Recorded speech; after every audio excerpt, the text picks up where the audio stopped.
Welcome back to the channel, everybody. I am Mick Alphany. All right, so let's begin right here with a little bit XRP news. We're going to jump right in today. There's chapters if you want to jump around. All right. This article is titled "Whales by XRP Price Dip Moves 200 million XRP." Of course, why wouldn't they? Why wouldn't? This is the time. This is not a time to be conservative because the time is near where XRP's price might explode and it may not come back down. Nobody knows, right? But the way XRP is designed to go to a high price and then stabilize there. So, you hear a lot of people over this last year or two talking about how XRP is a stable coin. Yeah, it should be. But stable at what price? It will be a high price. So while XRP is low, people are scooping up as much as they can. And this myth of, well, I have enough, and people should have enough. No. People are not going to miss out on generational wealth. They're going to over-prepare. They're over-preparing. They're collecting as much as they can. This is the time to be greedy if you really are a believer in XRP. And listen, I'm not saying this to sway you this way or that way. You know the catchphrase. It doesn't matter to me whether you buy XRP or sell it. Doesn't matter at all. We're here for the bank's money, not, say it together, not your money. So when the banks step in, that price could skyrocket and you won't be able to buy XRP for a low. So of course, whenever there's a dip, I expect people to start buying. I know what's going to happen already. This is logical in my humble opinion because they see what's coming and all the big money is starting to. You see how many people are coming out and fighting now, speaking for XRP? How many big money people are coming out and declaring their love for XRP? They know what's coming. Ripple's native token, XRP, has shed its price after a good gaining run over the past few weeks. However, the global digital asset market is trading under increased volatility due to increased correlation with the traditional market. The cumulative crypto market cap has dropped to stand at 887 billion. That makes no difference at all. When they flip that switch, when all these infrastructures are set up and in another 4 years or so, and even beginning next year, when they start making huge announcements and you start getting big tests because they can make huge announcements and these large institutions can now begin testing openly, testing and using in the beginning stages, on-demand liquidity, things like that. Listen. Things will go off like you wouldn't believe. And just in my humble opinion, XRP price up by 41%. However, this current price dip seems to be a good opportunity for whales to buy. That's what I was just saying.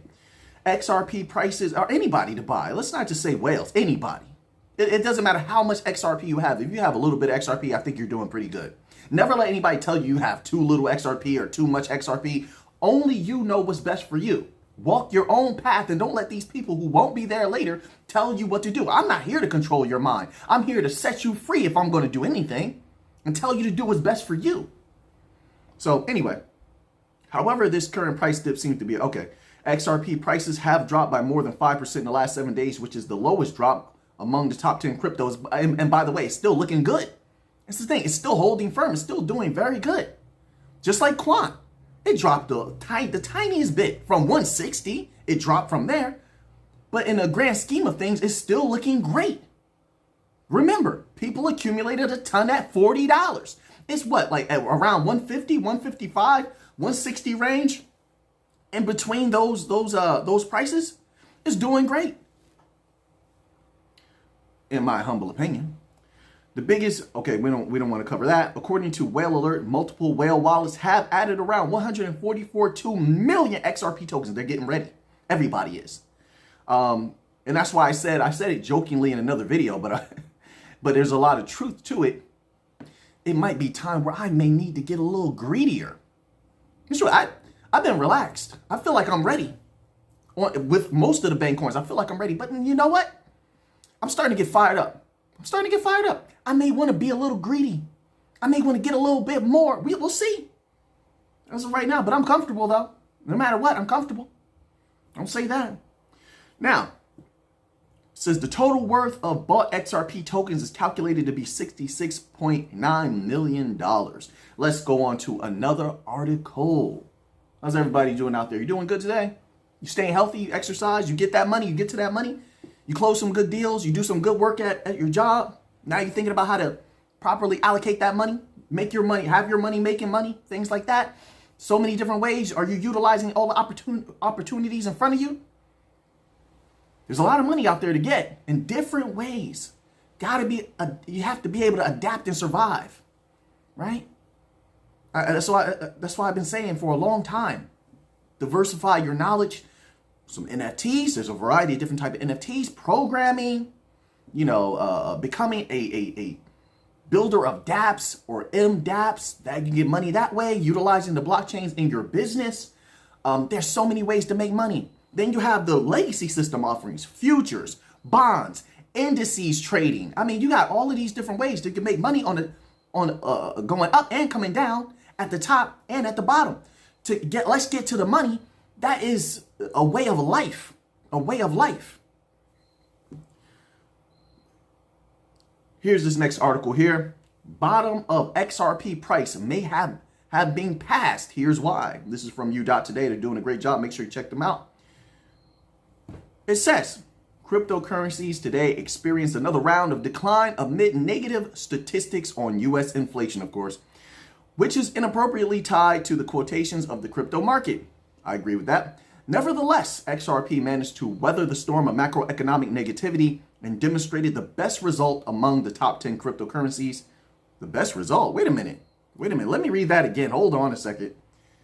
Nevertheless, XRP managed to weather the storm, of macroeconomic negativity and demonstrated the best result among the top 10 cryptocurrencies by market cap. Okay, by market cap. See, technicalities I was about to say, because if you're talking since the bear market has been in, has quant not been a beast? And listen, I love XRP. I know what it's going to do. I know the insane prices it could reach. I know all of that. I know about the tokenization of debt. Don't get me wrong. But has not quant been an absolute beast? Also, there's another protocol I don't even talk about. I mentioned it a couple times, but I try not to talk about things anymore that are, we'll just leave that to the side. But did not another protocol explode like you wouldn't believe? Right? But let's continue on. The best result among top 10 cryptocurrencies by market cap. So I'm just saying, acknowledge the others that are doing well also. That's all I'm saying. This performance of XRP combined with price action, got a piece of tape stuck on me. With price action on the chart suggests that perhaps the bottom in XRP has already passed. XRP demonstrates strong price action. I was just saying this a little bit earlier. Of course, XRP did not avoid the common fate, and its price declined over the past few days, but only 4% on average, while the prices of cryptocurrencies drew double-digit drops. In addition, XRP has tested the important support level of 47 cents 3 times. You know what that means. 3 times since the end of September, and both times going below that price level was only a false break, which is an extremely strong signal in the current market environment. It definitely is. Hey, I'll throw something random to you out there since we're approaching Halloween. Bear with me, then we'll get to a little bit of XLM news, Algorand news, all right? We're coming around Halloween time, and I know a lot of you want to watch some scary movies, don't you? Oh, I'm about to bust you upside the head with some scary movies to really horrify you and give you nightmares. Yes. So, here's some horror movies. I'll give you a bunch of different types. So if you're looking for just an enjoyable time, one, it's a little bit romantic, sexy, right? I actually know one of the people in this movie. I actually have a good relationship with them. But if you're into vampire movies, check out Fright Night Part 2 from 1988. Oh yeah, good one. And the people in there, very cool people in there, right? Always show me a lot of love in that film. Fright Night Part 2, 1988. Not that new one. 1988. Great movie, great time. They got some werewolves in there, vampires. That's a great horror movie, in my humble opinion. Very underrated, and I think it's a little difficult to find nowadays, but check that out. Fright Night Part 2. Another one. You want to watch an old school one about a doll going on a murder spree? Dolly Dearest, if you can find it. Dolly Dearest, I think it came out like 1992, somewhere around there. Dolly Dearest is another good one. That's number 2. Check Dolly Dearest out. Look it up. All right. Let's see. Number 3, I'm going to go with a popular one. Hellraiser 2. I think it's called Hellbound. Hellraiser 2. Anybody who read the Hellbound Heart books, which I did by Clive Barker, that was pretty good. But in my humble opinion, I know this is controversial. I didn't like the book as much as I liked the movie. I didn't. I like the movies much better. But Hellraiser 2 is the best Hellraiser in my opinion. Everything else, there were a lot of okay sequels, but Hellraiser 2 was the best. Hellbound. Check that one out. That was a very, very good one. Also, let's see. So that's 3. What else do I want to throw in there? That's a real good horror movie. Oh, okay. So another one that's very, very rare. And I'm trying to remember who made this movie. It's called The Church. Now, let me look that up. Give me one moment, everybody. Hang in there with me. I'm gonna give you the name of the director. This is a very rare movie, The Church horror movie. There's a very famous director or producer who put this film together. It's called The Church. It's from 1989. There you go. Dario Argento. Anytime you hear that name, Dario Argento, you better know that that is a serious horror movie. I'm talking about put your children to bed before you watch this movie. So, yeah, The Church, Dario Argento. And then I'm going to close out with this one here. Another movie where a lot of the people in the movie are very cool. I'm going to end off with this one. It's called Night of the Demons. All right, Night of the Demons. This one was is about some kids going to a party, right? The party was at some kind of haunted mansion. Of course, why wouldn't a party be at a haunted mansion? Who does that? And all hell breaks loose, right? Very, very good horror movie. I think that one came out in 1988 as well, or 89, somewhere around there.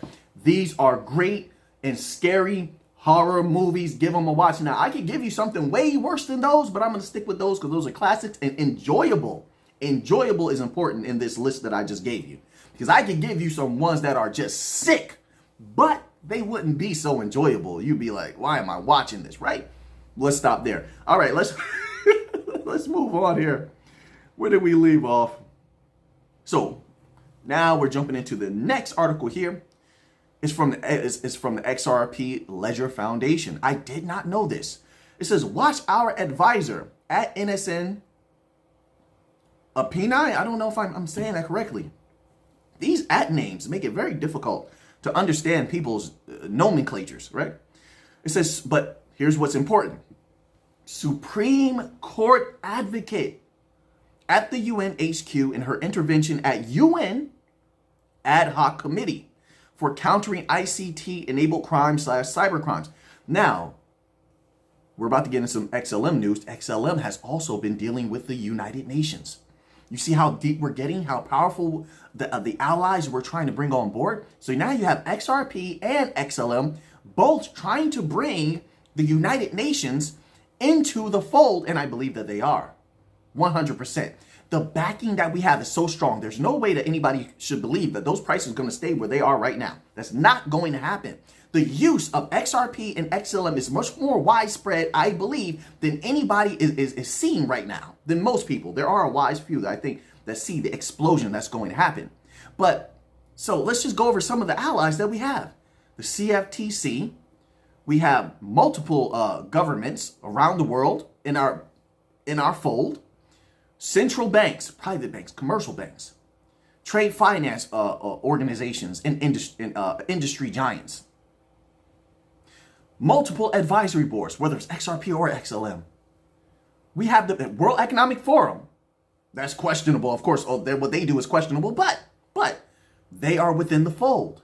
So when we're talking about domination, when we're talking about mass adoption, XRP and XLM are right there at the forefront. When we're talking about backing, when we're talking about allies, that matters greatly. Those are major catalysts. And then this person is a Supreme Court advocate. XRP has a Supreme Court advocate. That is powerful. But let's continue on here to another article. All right, we have a lot of stuff to get through today. Give you your money's worth, so to speak. So here, I wanted to put this out here and cover this for all my people out there.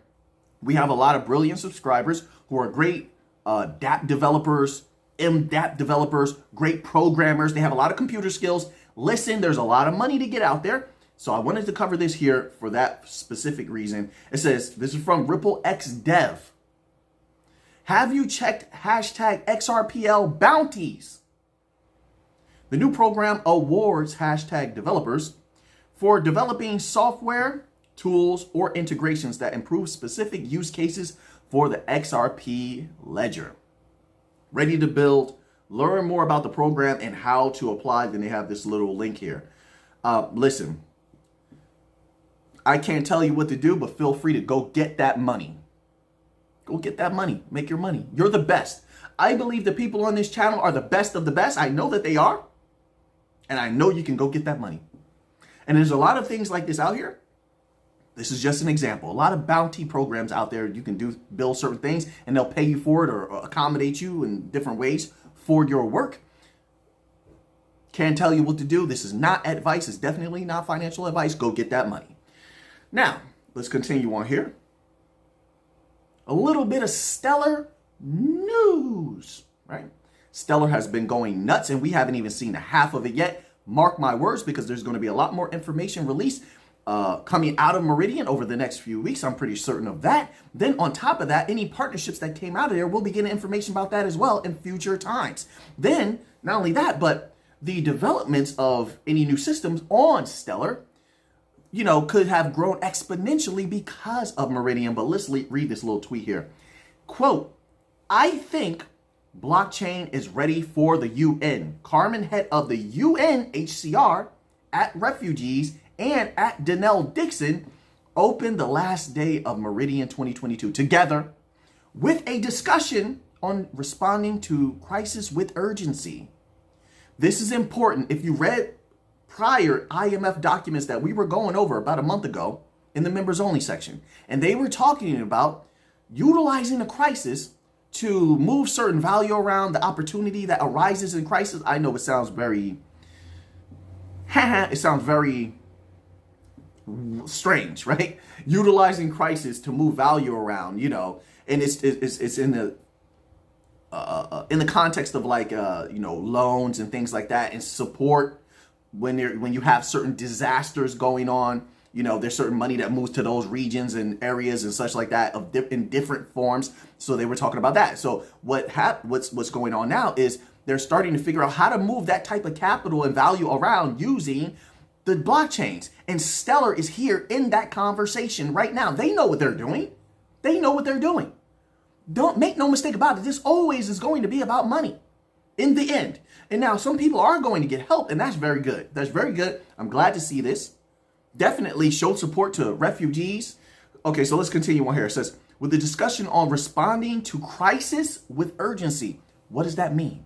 Of course, that means in being able to lend or extend capital to crisis or devastated areas, right? That's what that means. This is all this is all that they can do. So that's what this is about. It says, and how blockchain can help improve the delivery. Okay, so there you go. They're telling you, improve the delivery of humanitarian aid, more value on Stellar. And we just, a few minutes ago, saw XRP is trying to bring the United Nations into the fold as well.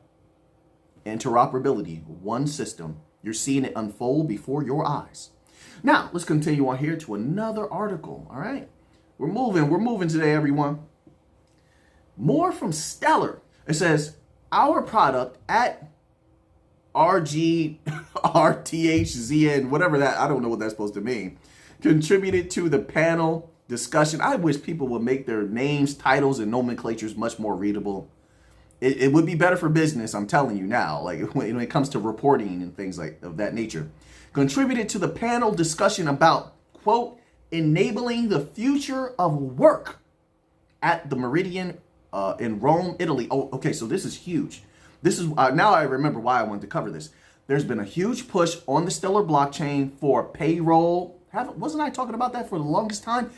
The value of payroll to be moving across Stellar, right? Payments to independent contractors as well. as legacy system offerings. So you're going to have both of that type of value able to move across Stellar.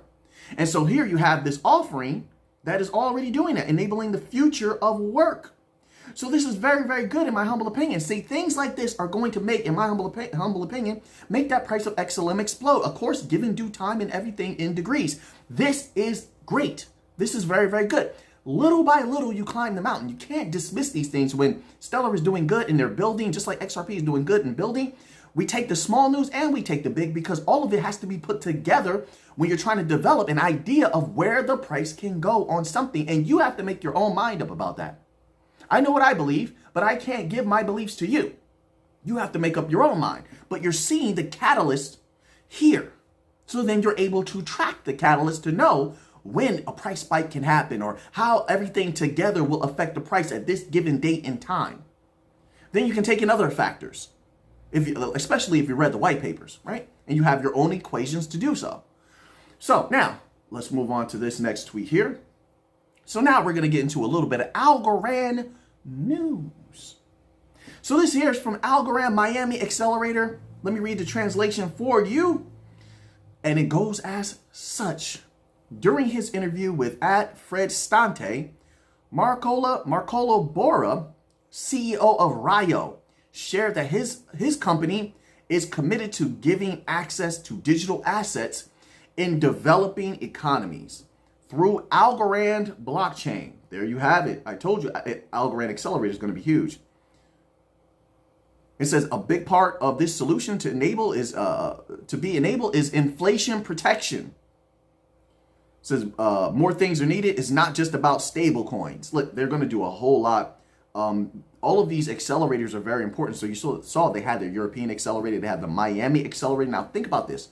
Miami is just one of the cities that's bold enough to work with Algorand or a bevy of blockchains before there's regulatory clarity. Not every city is going to be like that, but this is a good indicator that in the future, many cities will work with Algorand. And I'll say this as well. I believe many cities will work with Stellar as well. We have seen catalysts to lend to that sort of thinking, in my humble opinion. This is very, very good. And so the more developing economies that Rio goes into and brings access to digital offerings via Algorand, obviously that's going to have a great effect on the price of algo. I think that's just logical, right? So this is a very, very good development in my humble opinion. Let's continue on here. So now I wanted to cover this because I get very happy when I see Celo outright doing something, right? You don't have to hunt it down like we did with the universal basic income thing here. But look at this. This is from Celo. Through the Social Impact Collective, at Celo.org plans to onboard 100 plus impact investors to Web3 and make its first investment or provide liquidity. I told you, didn't I tell you? I told you. Or provide liquidity to impact lending protocols. All that's done on Celo, via Celo. Now, that's a lot. 100 plus impact investors. Okay, let's read this next little tweet here from Celo that followed up that one. It says, at the Gin estimates that 3,000 plus organizations currently manage 1.164 trillion in impact AUM. 2% represents $20 billion. At Celo.org hopes, so it's no guarantee, right? We all know that, but they're going for it. That's good. They're taking the chance. They're being ambitious and having fire in their belly. That's what I want to see in a company. It says hopes to inspire industry-wide support to reach 100 plus impact investors or $20 billion, whichever comes first. But look at the money that that those organizations currently manage, 1.64 trillion. They put that in there for a reason.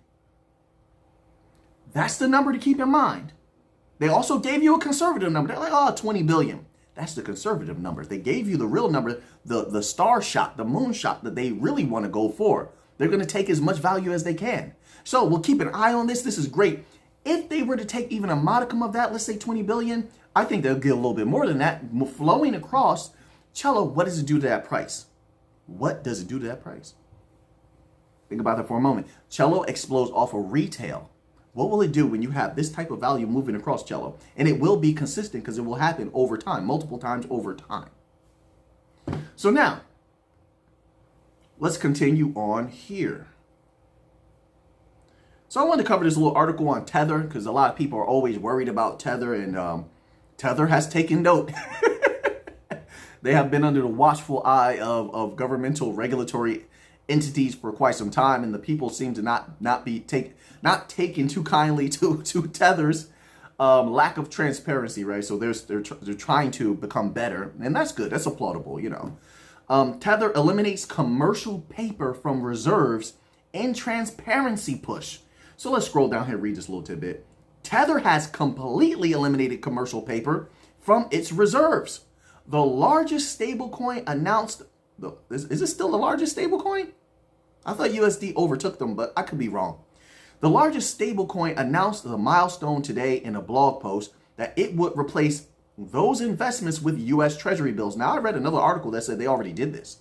So I don't know if they already did it or they're looking to do it, but another article said they already replaced all of that with the commercial paper with US Treasury bills. So commercial paper is unsecured short-term debt issued by a corporation, but we already knew that's what they said they were holding. So this sort of confirms it if they were able to liquidate that or however they're moving that value and then turn that into US Treasury bills. So, I mean, that tells you a whole lot right there if anybody was doubting Tether. Now, I don't personally use Tether. I have nothing to do with Tether at all, but I'm just reporting on this because I think this is a pretty good step, and I think this shows a lot that Tether is serious about remaining at the forefront of stablecoins.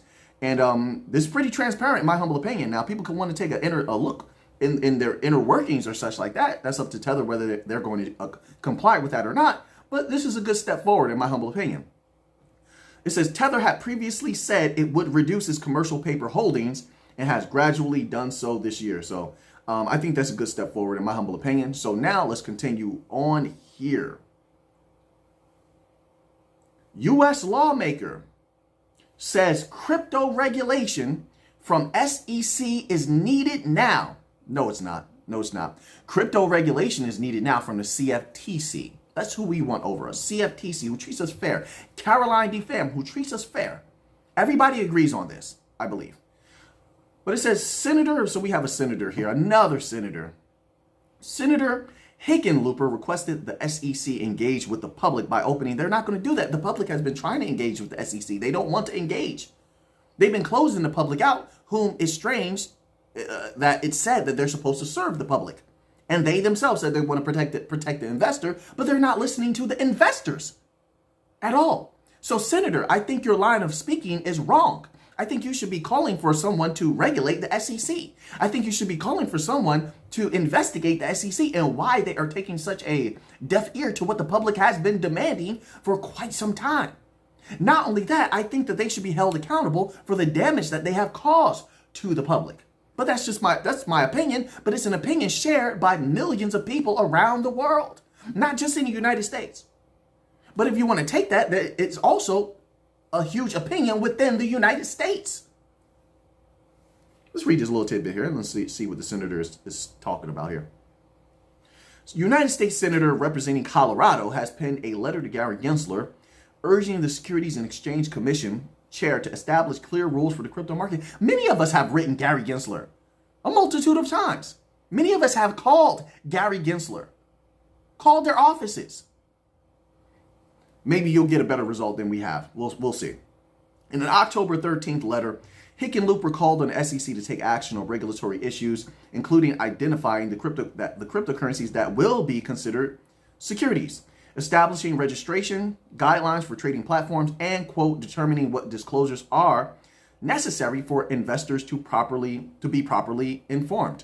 See, now, once again, this shows you why is there such a push from everybody all at once in this time period, because they know the West is a sinking ship. They want to save themselves, and they should. It will benefit both the people at the top and the people at the bottom. This is the first time in history where if the West fails, the people at the top are going to be hurt even more than the people at the bottom. Mark my words, there's a reason for that. You can't live as kings and queens if the landscape is devastated, if the kingdom has been razed, razed, burnt to the ground, if it has been destroyed. That's what they're looking at now. The rise of the other world powers is nothing to turn your nose up to or turn a blind eye to. It's not. That's a serious, serious threat. And they have never faced something like this before, ever, where the West, by way of their own weaponization of certain things, they have hurt themselves. Look at what Europe is going through right now. It's about to be a cold winter, and I feel bad for the people. The people don't need to suffer, just like in the United States. The people don't need to suffer because of what the governmental entities have done. So they're scrambling right now. They know that they can't play these games anymore. My apologies for my misspeaking. They can't play these games anymore. So they're trying to reel the pit bulls in a little bit, but it's too late. The pit bulls are off the leash.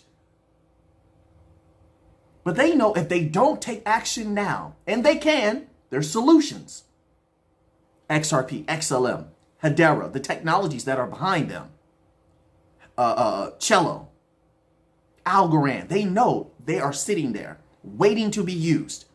And they can bail themselves out of this situation. They can protect themselves and everybody else. And there can be an explosion across the board, around the world.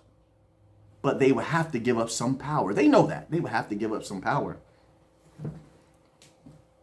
That's what it means to be decentralized, to utilize decentralized distributed ledger technologies. And partially have a portion of it remain decentralized. And they will have to. You heard what the Bank of International Settlement said. That's not going to change. They're going to try to, coexist with it, but make no mistake about it, they'll look for ways to try to control it as well.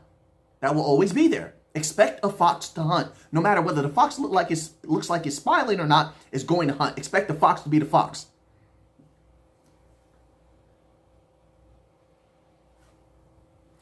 What is it that DMX said? I was trying to remember that. What is that DMX said in that interview? Trust people to be themselves, but trust that you can see them well. Yes, the wise X said that, and I agree with that. So if they're a scorpion, expect them to sting. That's what they do, but we have to coexist. They live on this planet as well. They're in our environments and such like that. But be careful of the scorpion. That's what I'm saying. Now, let's continue on here. We have this article here. UK government introduces bill to digitize trade documents. I told you everything. Well, myself, as well as many other people for quite some time, have been telling you everything's going to be tokenized. The security that we offer is second to none. As you saw, I believe it's XDC has a military grade security. Then I believe HBAR is right on par with that. But they have another way of describing their security, but it's extremely high level. Oh, that's what they said. Hedera has a bank level security. Now I remember. They just put that tweet out like either today or yesterday. You can find it yourself. Hedera has what they call bank level security. And let's be real. Let's be realistic here. It's better than bank grade. Bank security is trash, but they're trying to show solidarity with the banking system because that's who they're going to be partnering with heavily.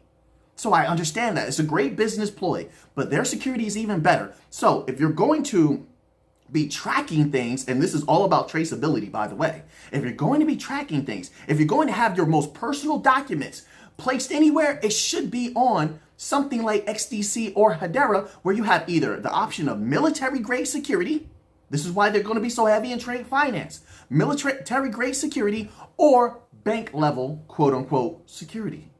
See how that works? They were long prepared for this. Very well prepared for this. That money's going to flow because of things like this. There is no one they can trust better than Hedera, XDC, XRP, XLM. There is no one else. We are the best. We are at the forefront. This is why they must continue to innovate and why they will continue to innovate. It's going to bring us that money. So yes, so it says potentially traced using blockchain. Potentially, no, you're going to trace it. So you have Algorand already established, and they are deep in Europe as well as the UK also. You have Algorand out there as a traceability protocol. Then what did Ripple say recently? They put out documents about a month ago about XRP being utilized. Maybe it was the Ripple developers put it out, Ripple X or something like that. That they also can be utilized as a traceability protocol. Of course they can. Of course they can. We know VeChain is out there also. We know that, but either way, it doesn't make a difference. We win either way. But yes, traceability will be huge, in my humble opinion. And it's going to bring a lot of value to the distributed ledger technologies, the bank coins. Now, let's continue on here. This article is titled, Accounting Board Rules Will Make Crypto Reporting Simpler for Firms. So, let's read this little tidbit here. It says, from now on, companies are required to use fair value accounting when taking stock of the crypto assets in their books. So all of you people out there that have companies, there you go. According to the U.S. Financial Accounting Standards Board, FASB, firms holding digital assets and their bookkeepers had long hoped the FASB would adopt the fair value accounting standard for cryptocurrencies. Prior to this decision, businesses lacked a specific way to disclose their crypto assets. So all you big business owners out there who are part of the channel, thank you for being here. I appreciate you. But here you go. Things are about to get simple for you and much, much easier. Businesses lacked a specific way to disclose their crypto assets. Consequently, many classified them as indefinite-lived intangible assets. However, this required these firms to annually report on the assets if its value dropped beneath the purchase price, but they could only record a gain upon selling an asset. Now, with fair value accounting standard in place, crypto holding firms are able to treat them as financial assets, as well as immediately recognize any gains or losses. So there you have it. Now, let's move on to another article here. Blockchain games and metaverse projects raised $1.3 billion in Q3 by DApp Radar. We just covered this the other day. Algorand is going deep with video games. We know another protocol that's going deep with video games, right? I put some information out there in the members only section a little while ago about one that can be very potent because they're doing something very special, okay? The gaming sector is going to be huge, in my humble opinion. Let's read this little tidbit. The blockchain gaming sector remains active in terms of adoption, and venture capital firms have taken notice. Of course, they know it's going to explode just like I know it's going to explode. According to industry data, venture financing for a blockchain industry remained robust in the third quarter, even as bearish conditions ravaged digital asset markets, a sign that venture capital firms were focused more on the long-term value proposition of the sector. Of course, in the long term, this is big money, and we want a piece of that money. And we're going to have a piece of that money, by the way. If you know which ones are at the forefront of the gaming sector, right? And which ones have power now, but are just getting the entry point into the gaming sector, those two sides are going to win the most. Smart money, in my humble opinion, not financial advice. So where did we leave off? It says, a sign that venture capital firms were focused more on the long-term value proposition of the sector. Blockchain games and metaverse projects raised a cumulative $1.3 billion in venture capital between July and September. According to DApp Radar's latest BGA Games report, while this figure was down 48% compared to the second quarter, it was nearly double the total amount raised in 2021. They know something.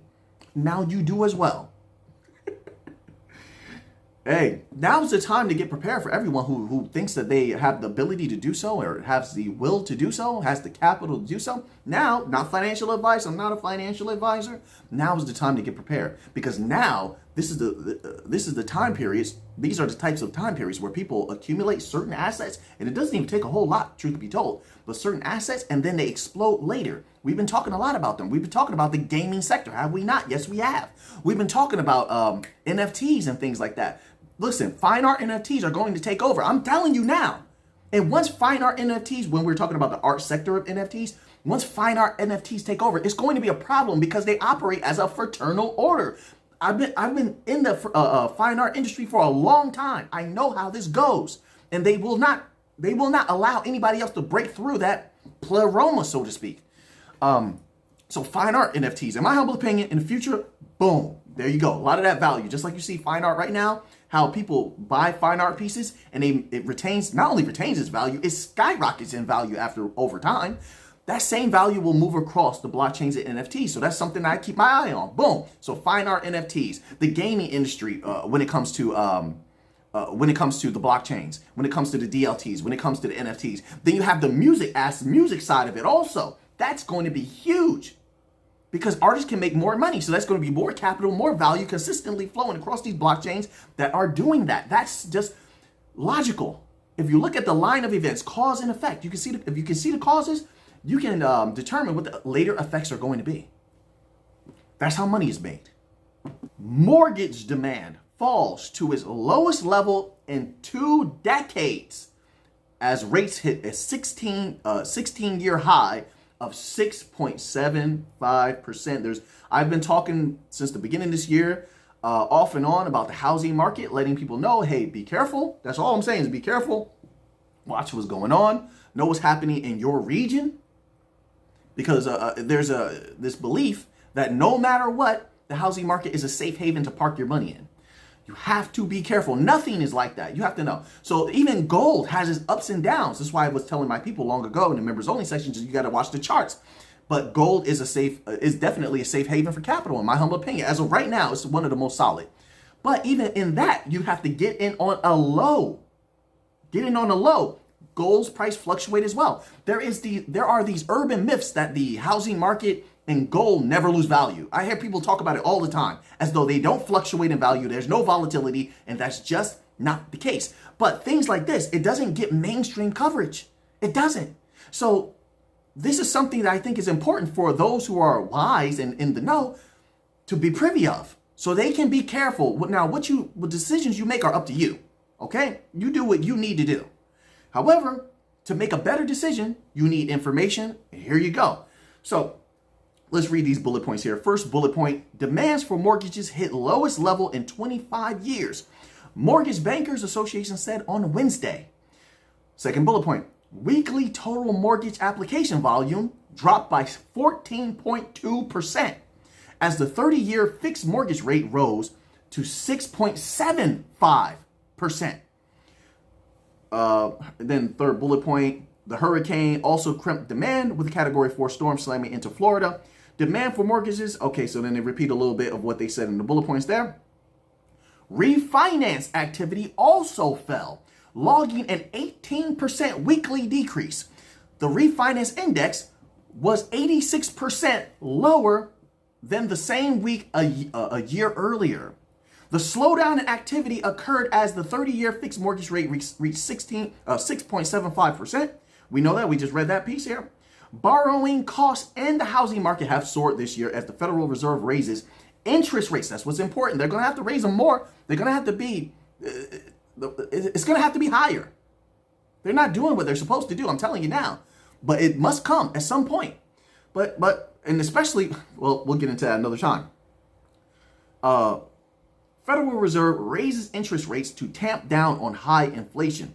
And more rate hikes are in the pipeline. So what I was going to say before is because people are still spending the same, is giving the illusion that everything is still okay, it's still good, which is going to prompt them to raise those rates. I'm telling people now to prepare and be careful. You do what you want to do. I'm just saying they're going to have to raise them higher, and people are spending the same amount of money that they used to spend. This is what the data is saying. People are still spending a lot of money. So the Fed is going to feel like there's still room to crush the economy a little bit more. The benchmark 10-year Treasury yield, a gauge for, and I could be completely wrong. People will let me know in the comment section. We have a lot of brilliant people on this channel. I'm always open to learn, willing to learn. That's how wisdom is accumulated. The benchmark 10-year Treasury yield, a gauge for loans, including mortgages, was at 3.62% on Wednesday, considerably higher than 1.51% at the end of 2021. So there you have it. All right, let's move on here. This article is titled, Treasuries U.S. yields jump as hot CPI data points to big rate hikes. Here we go. Benchmark Treasury yields shot to 14-year highs on Thursday as data showing larger than expected gains in U.S. consumer prices last month raised fears the Federal Reserve's ongoing efforts to tame inflation will spark a recession. The yield on 10-year treasuries, a key benchmark for mortgages and corporate debt, climbed 4.08%, the highest since October 2008. And the yield on the 2-year note, which reflects interest rate expectations, hit 15-year highs. But rates paired gains as short covering in U.S. equities and the notion markets were deeply oversold reversed the sell-off on Wall Street and led Treasury prices, which moved inversely to their yield to edge off their lows for the day. A Labor Department report showed a measure of underlying U.S. inflation posting its biggest annual increase in 40 years as rents surged by the most since 1990. Well, you know where things go from here. Protect yourself at all times, right? This is a fight. Keep your guard high, your elbows in, protect your ribs, and protect yourself at all times. My father used to always tell me that. You keep your guard high, Nick. Protect your ribs, and he'll let you know why to protect your ribs too. Oh man, what a teacher to have. So we were gonna cover some futures and things of that nature. I don't want to keep you here too long, so let me just look for what I believe are the most important articles. We'll cover like one or two more, and then we'll move along here. Trying to give you guys as much as I possibly can, all the good information, so you can make the best decisions possible. If you see value in this information, that's up to you. What you do is up to you, all right? I just put the things on the table. What you do with it is up to you. So let's see here. If we have any more articles. So here, okay, so we'll cover just a little bit of this here. This article is titled, Argentina Grains Exchange Cuts Forecast for 2022-2023. Now, this is going to affect things in a lot of different ways. It's not just in the grains, but this is a good example of what's happening in a lot of places. You saw the other day, I don't know if we covered that article about the oil cutbacks. It's not just OPEC. Many of the oil refineries in Latin America have reached their max output. They can't do anymore. As a matter of fact, they're going to have to start scaling back. So keep that in mind. So across the board, then you have things that are going on in the battle. So you have some things just happen recently in that battle over there. You get what I'm saying? And so now there's certain laws being passed that are not going to allow the export of certain products. So then that might be a problem in the future. So these are all things people need to take into account, just to make sure that their daily life can continue on with ease, right? Because if there's going to be shortages of different things, you might want to know about that and be prepared. But let's read this little tidbit here. Argentina's wheat harvest for 2022-2023 season is estimated at 16.5 million tons, down from a prior forecast of 17.5 million tons. Not that big of a difference, not that bad, but something to keep an eye on. The Buenos Aires Grains Exchange said on Thursday, Argentina is a major world wheat exporter, along with other grains and beef. All right, so there you have it. All right. So Argentina's wheat harvest for 2022-2023 season is estimated 16.5 million for all you traders out there and stuff like that. Could be significant information. Down from a prior forecast, 17.5 million tons. There you go. All right. Now, let's move on here. See, sometimes the articles, I have to click on these. They want you to accept all of these cookies and such. I should have used Brave browser and not Google. European gasoline. We're going to end off with this article here. European gasoline, naphtha gasoline margins rise as French strike action continues. You have all of these strikes and protests going on around the world, and it's unbelievable that mainstream media is not covering it. that should be questionable to the people, but that's up to the people to start looking and doing their own research, you know, so they know what's going on in the world. But let's read this little tidbit here. Benchmark Northwest European gasoline barge refining margins rose to around $27 a barrel on Thursday despite higher stock levels, as ongoing strike action at French refineries and fuel depots continued to offer support. So there you have it. So we have all of these things going on. Then another article is right below it. I didn't cover this one. It says oil prices rise 2% on low diesel stocks ahead of winter. That would have been a good one to cover. Oil prices settled about 2% higher on Thursday as low levels of diesel inventory ahead of winter triggered buying and reversed early losses on surprisingly high stocks. So we've always known there's been a problem with diesel. At least this is what they were saying over the summer. I believe it was the diesel. Diesel, they had a shortage on diesel. Then they had a shortage also on coal. So that's two things to keep in mind. Not just because you're a trader or such like that, and you want to make some money off of these different things. Not just that, but just it affects life.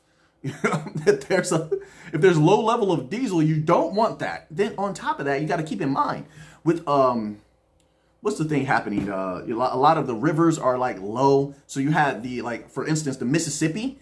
The Mississippi has been very low. So that's going to make if it's very low and you got barges. I mean, this is theoretical, right? So I'm just reading superficial information about this now, but maybe we look a little bit deeper into it, we can get a better idea on what's to come and what we can expect. But if you have low water levels in a lot of these rivers, not just the United States, but there as well as around the world. But like, let's take the Mississippi I believe the Mississippi has been very low. And what I read, if it was accurate, do your own research, there's a number of barges because of the low water level that have gotten stuck. They're transporting product. So if the water level goes any lower and then most of the barge, a large percentage of the barges are stuck, then that's a whole lot of product that's not getting moved around. How does that affect people in their daily lives? That's number one. And at a lower level, how does it affect traders and things like that make money off of different things going back and forth? How does that affect businesses who are expecting that product? These are things you have to stay privy to, in my humble opinion. Right? So that's something else that goes right along with this, and I keep in mind every day. So now that you have that information, what are you going to do with it? I know what I'm going to do with it. So until next time, let's get to the money.